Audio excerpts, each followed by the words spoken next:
This has been very, very stimulating.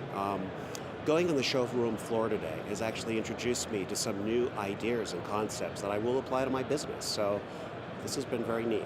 We are in professional sports, and ANC Sports is a digital signage company that does everything from marketing to actually mounting and producing the content, installing the big signs in the stadiums.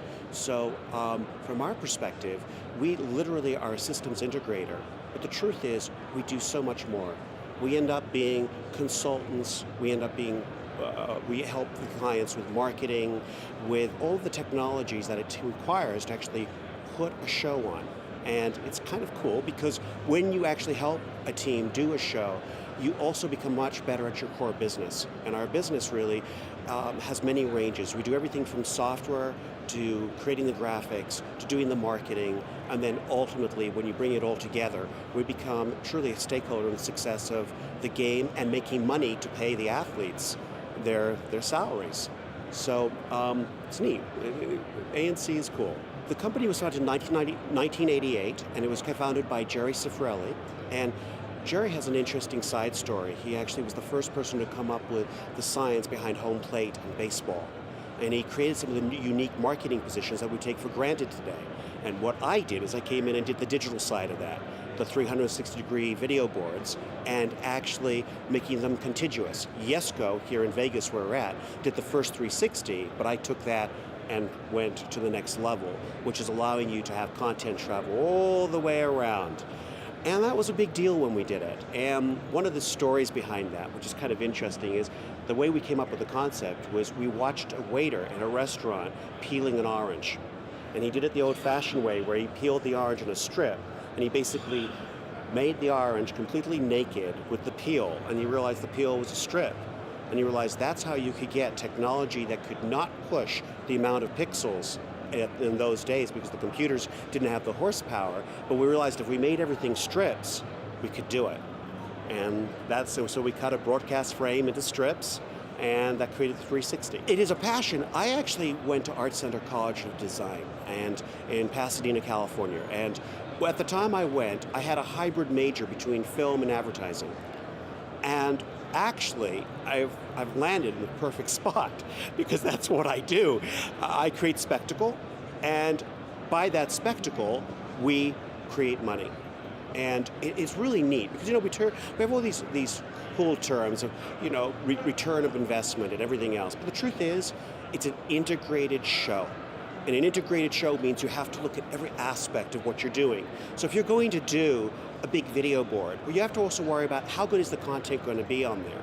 How are you going to distribute that content?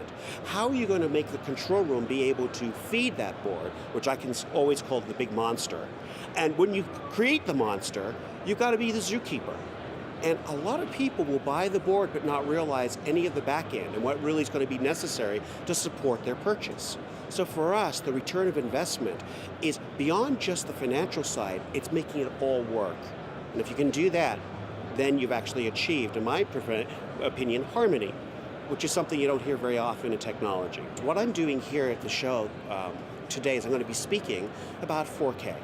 Now, since we've mounted the first 3.5K video board in professional baseball at the Seattle Mariners, we learned a great deal about how to actually create the content, manage it, source it, transfer it, and really just work with this board. Because traditionally, up to now, a lot of people in this show today are going to be showing 4K and 8K boards, but they're looking at it as a playlist playing a whole bunch of content. But we, on the other hand, look at it as a show, because we have an operator that is actually switching content, dissolving it, mixing it, playing with it, adding stats to it, but everything's happening in real time. We're not in a canned environment, we're in a live environment, and that live environment is incredibly susceptible to anything random that could occur. So from our perspective, what's neat is our experience in the digital signage networks is to bring that robust idea that you can change anything at any moment, but make it battle hardened so you can rely on it, and at the same time cater to the network. So for example, for us, this is why we're here, We're starting to work in the minor leagues where we're starting to take over the whole bowl in and outside of the venue. And then on the outside of the venue, we're going to start doing the message signs and L bars. L bars are where you have statistics on one side and the game in the middle so that you can keep current as you're walking around the building as to what's going on in the game. Well, that's cool stuff. But one of the problems that a lot of our facility owners are having is training, is that it's expensive to bring in labor. So you want to have one system that controls everything. But at the same time, you don't want to lock yourself into a proprietary system that literally once the company leaves or the vendor leaves that facility, you're stuck with that. So you want to have something that's open-ended, that can grow, it's easy to use, and you can do mass training. And one of the cool things that we've been working on is this idea of software that can grow with the client. And so in the minor leagues and colleges, we're starting to experiment with our application that was designed for in-ball. Now it's going out-ball, and then you have the out-of-home market. Well, the truth is, we are going into the out-of-home market. And we're marching there because the RFPs, the requests when we're making these bids, is that they want now us to think about the sign at the end of the freeway that brings the people into the stadium.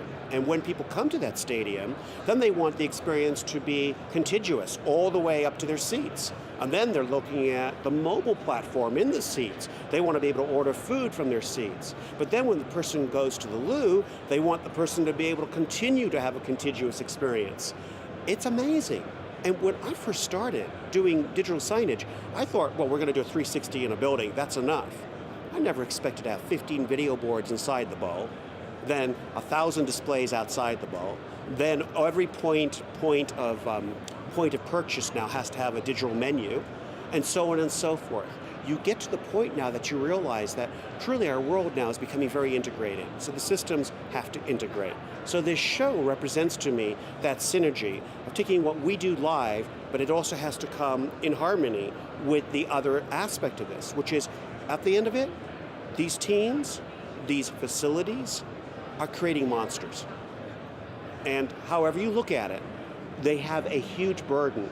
When I look at all of the content in this building, I think one of the things that we all forget is that content has just grown the storage capabilities of a company by 4x. If they go to 4K from HD, that's a 4x increase in size of everything. Bandwidth, applications, time, just time. Let's talk about nothing else but time right now. When a team took on the Mariners board, they had a little board before. They could produce an animation in about an hour. They could distribute it maybe in 4 minutes over an FTP, internet site.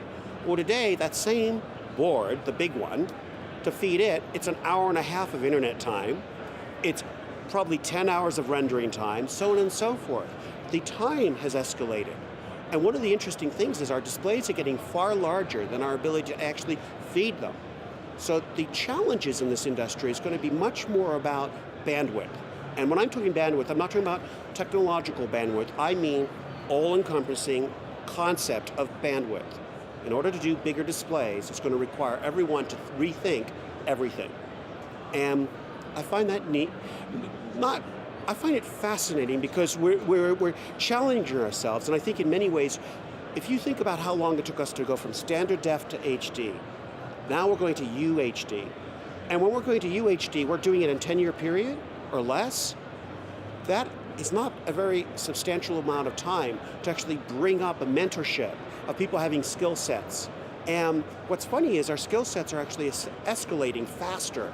So conferences like this are much more needed because if you don't come to these conferences, you're not going to stay current. And the truth is, most of the people that get these new boards are experiencing their issues for the very first time. Now, in the old days, for about 30 years, standard def became such a doctrine that you could go and an engineer would understand, and you could go and talk to people, and there'd be places to actually get the information. Today, that's not really true. And what about the other idea, since we're a system integrator, we have all these people here talking about everything they can do, and almost everyone always says we can do everything. And the truth is, that's not true, and it's very hard to sift through all this information and figure it out. So that's my my take on why I think it's nice to have ANC come to this show, but it's also nice to start creating this crossover.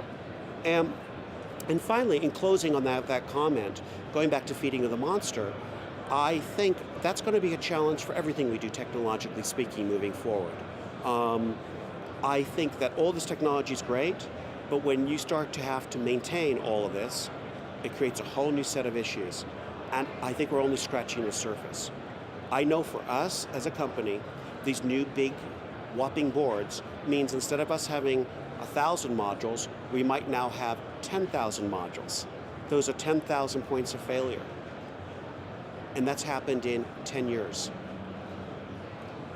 So, I mean, to keep up, it's a whole new paradigm. I've seen the prototypes of the holographic display areas where you can literally touch the device. They're even going to have sensors that will inject scent and smell and wind and sensors. Yeah, we actually have our PR director and we have our executive VP of sales. He comes regularly because he actually scopes out the technologies we're going to sell. And I'm going to start coming as an advisor because I'm going to start to focus really on the technologies, not as so much on the selling side, but how I can become relevant and what I actually produce as technologies, but more important, how do I integrate? When you look at the pixel counts we actually work with, it's staggering. And you have to appreciate, I could easily make playlists play 20K, just if it's a standard playlist. But when you put the live performance in, and you're mixing everything live, whole different paradigm, because we're putting stats up with a 1/10 of a second clock, and that clock has got to be accurate. So I don't even have time for latency. Every system here, pretty much, that's doing the digital displays, has tremendous latency. So they say they can synchronize all the boards up. Great. We have to do it, for example, at the Miami Heat, instantly, because it's done to music, and we have to have everything jiving, and that's up to 15 different video boards, all connected at the same time, with live information coming in.